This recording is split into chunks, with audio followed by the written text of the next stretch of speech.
Okay, for number 6, we are looking at rational versus irrational for our numbers, and then we've got real. So a couple things to remember for this section. If a number is rational or irrational, it is always real. Okay, so if you mark rational or irrational on any of these numbers, it is automatically a real number.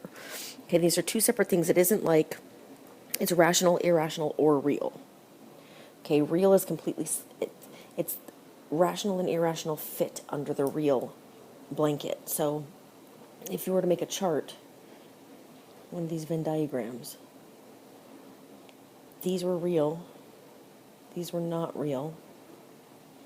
Underneath real, you have rational and irrational. Okay, so if you mark rational or irrational on either of these numbers, you automatically mark real. Okay, so let's do a review of the rational versus irrational. Rational, if it's a decimal, it's going to end or repeat. Okay, so if it's a decimal, it's going to end or repeat. Integers are included, whole numbers. If you have a square root, it needs to be a perfect square inside. The reason it has to be a perfect square is if we had the square root of 4, it simplifies to 2. 2 is an integer, so 2 is a rational number. Okay.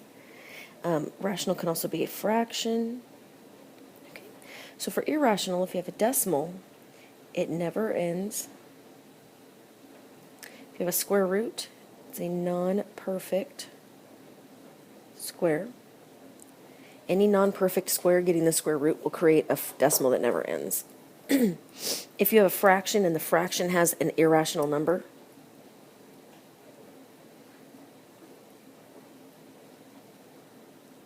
so if you had pi over 3, that would be irrational because there's a pi in the fraction. All right, so let's take a look. 3/7. 3/7 is a fraction, so it is rational. If it's rational, it's real. Now 13 over square root of 4.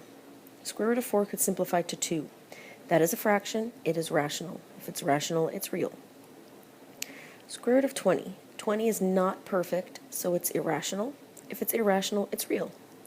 Negative 14, negatives are rational numbers, it's an integer, and it's real.